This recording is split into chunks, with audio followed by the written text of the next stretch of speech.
Hi, students. Welcome to another episode of History's Calling. Where will it take you? Today, I'm so excited that we have one of our current students, Jackson Keys. Jackson, welcome.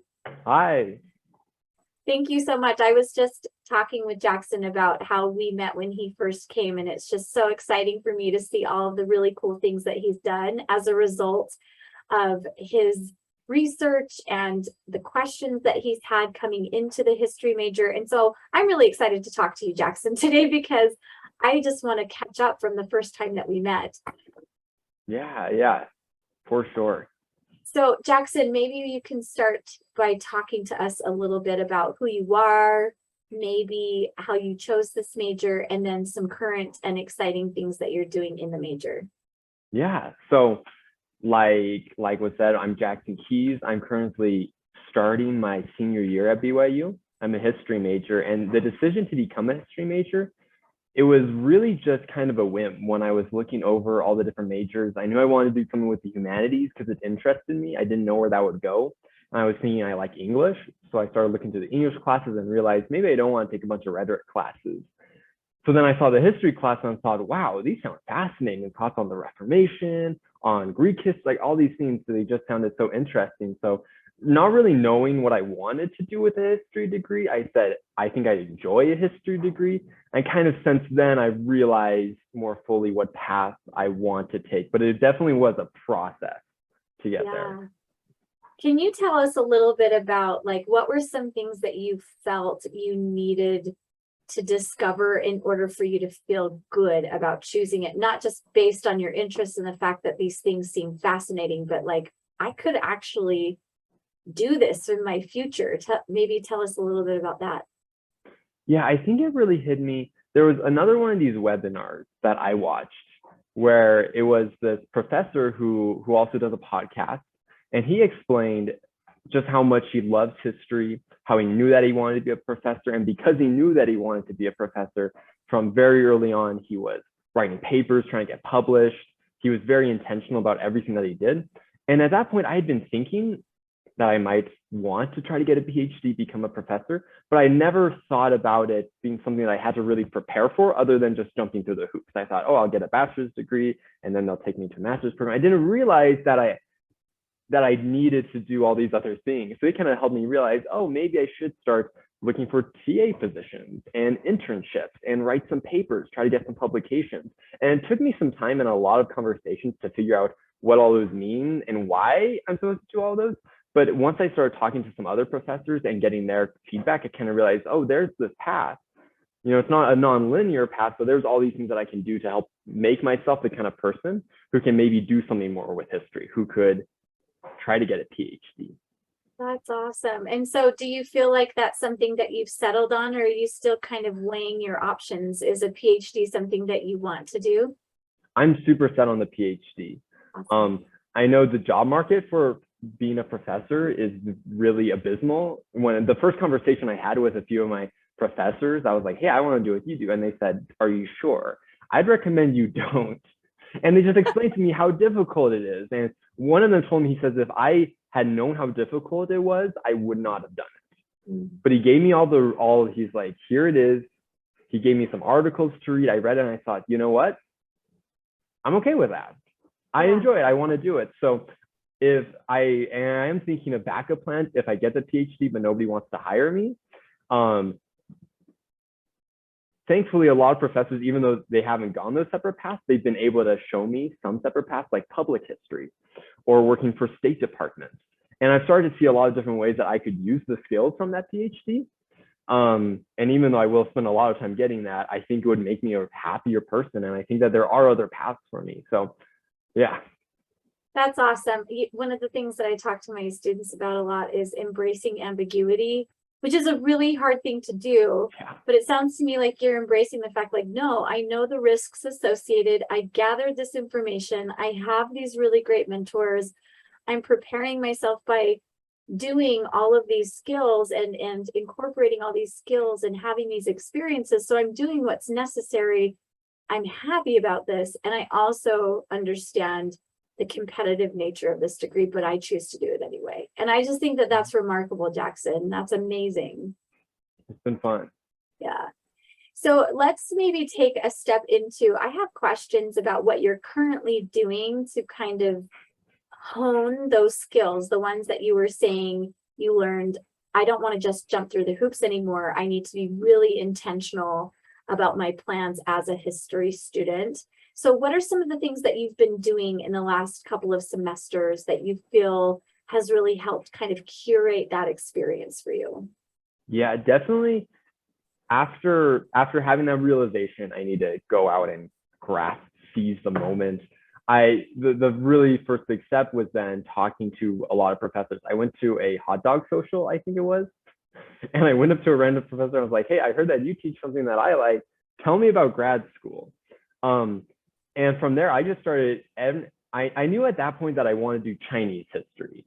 Um, so I found out who all the Chinese history professors are. I had taken classes from a few, and I went to their office hours and I said, "Hey, I've taken your class, but I kind of want to do what you're doing. Tell me about it." And I had a lot of really good conversations. I was immediately surprised at how willing they all were to talk. I think a lot of them kind of sit there in office hours and realize and feel like these students aren't really engaging with it. And when I went there, I was like, "Hey, I'm into this," and they immediately latched on to me. I felt a lot of really, really powerful support, even though some of them told me to be wary. They were really, really supportive. So they kind of helped me see things that I can do for graduate school, and one of them even helped me um, start preparing a writing sample, because I learned you need to show them that you've done a big paper, that you've done something 20 plus pages, and if it's published, even better. So they said, I was taking, it was Dr. Duan's class on Chinese cultural history. And we had a final assignment that was an open-ended project. We could really do whatever we wanted to show that we had studied something. And she says, make it a 20-page paper and we can try to get you into grad school with that. I said, okay, I don't know if I have time to do a 20-page paper, but I found the time and I loved it. It was one of the funnest things I've done. I wrote this really long paper. I loved it. I said, and by doing that, I realized I do want to do this. I do like researching. I do like engaging with history in this way. And since then, we've been working over the past 2 semesters since then. She's been helping me research it, and she's helped me get into a conference. I took it to 2 conferences and have gotten the same paper into student publication. So all these things she just showed me, we're going to put this on your CV for when you apply to graduate school. And that was one of the really big first steps that helped me kind of get moving towards those goals. That's amazing. What advice, and this is not in our script at all, but what advice would you have for students who might be a little bit more shy when it comes to networking and developing relationships when it comes to opportunities like this? Yeah, I felt like I was really shy. I mentioned a hot dog social. I was so nervous to go talk to a professor because I hadn't talked to a professor before. But I think I would recommend that you're taking a history class and you have a professor that you see every day. Going to their office hours isn't that scary. You can go to them with a question on a paper, with any question really. And I think that the moment that you start talking with most professors, you're going to realize that they're really constructive, that they want to be there. And the moment that you let them know that you are even just curious, you don't have to be like, "Hey, I want to go get a PhD." You could be like, "I don't know what I want to do, but I like history." And even just seeing a student that likes history, that isn't complaining about writing papers or learning these things, they're gonna latch onto that. And I think that they'll be really excited to talk. So I just say find a professor that you're comfortable with, talk with them in a setting that you're comfortable with, maybe in office hours or maybe after class, whatever you're most comfortable with, but just get that dialogue going. And pretty soon, talking to professors or talking with anyone in the department isn't going to be anything scary. Because you're going to have those relationships there. Just practice, right? Yeah. And if all else fails, you can also email. Yeah, exactly. There's Send a always nice that email. fallback. Yeah. So Jackson, I was under the impression you finished an internship not too long ago. Is that true? Yes, it's been awesome. So tell us a little bit about that process, that journey for you, because I assume that along with the research that you've been able to do in these awesome presentations, an internship is also something that's preparing you for your next step in grad school. So can you tell us a little bit about the process of that? What do you like about it? Are you still in it? I just finished. So Okay. we had just been working on a project, and literally today it was published. Oh my So gosh, yeah, congratulations. thanks. Yeah, so it was it's been one of the best things I've done as an undergrad.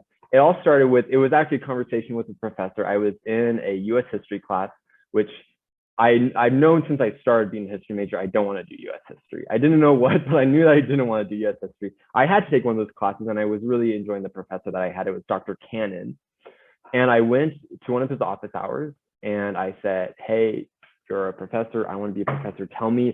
I really just wanted to hear a lot of different experiences. So I told him, tell me about your experience. He told me about how he became a professor. And I also said, I'm also looking for an internship.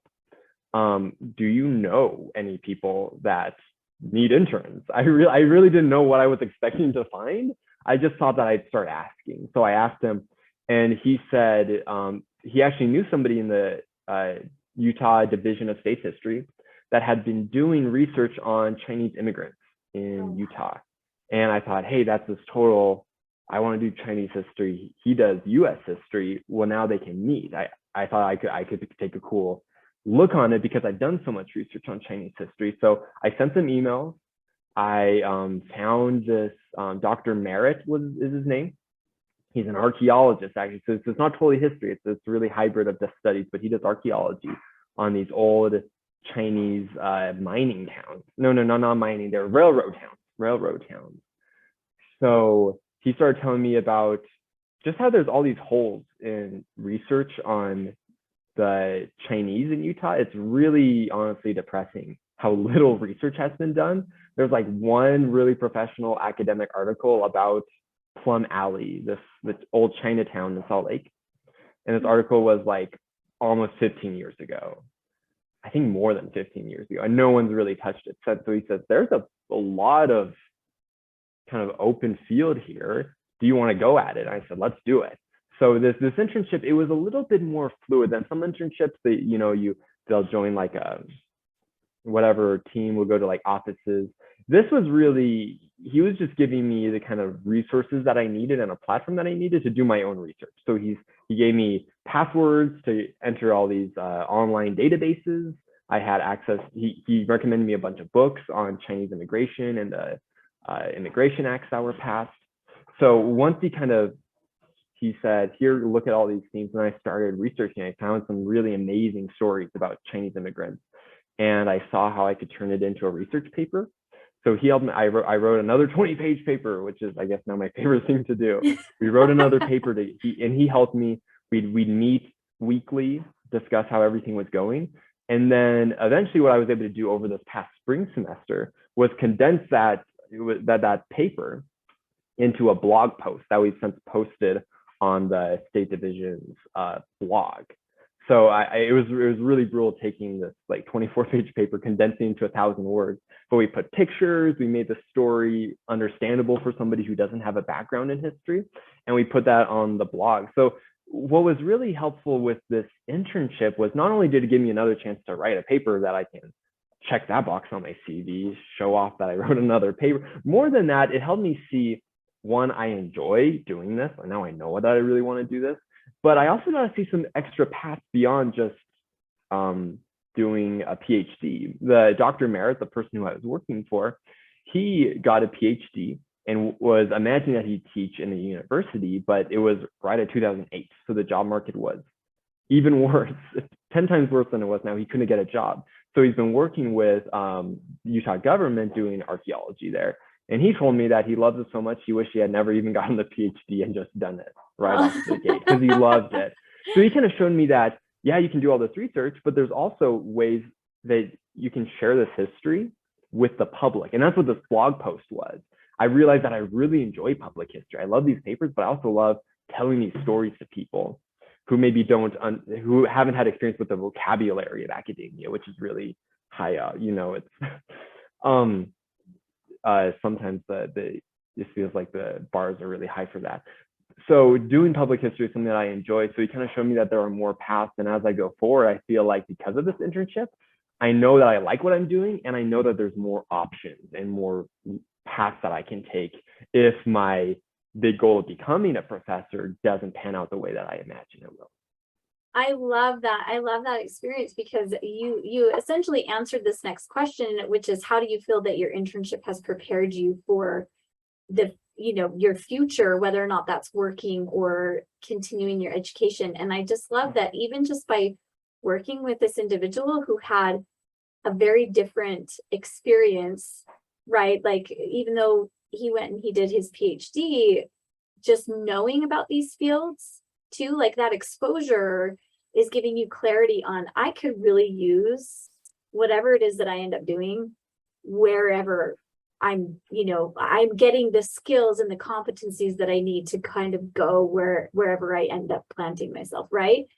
And I just think that that's really, really amazing. So what advice do you have for students who are looking for internships, or even still just trying to figure out what they want to do with their degree?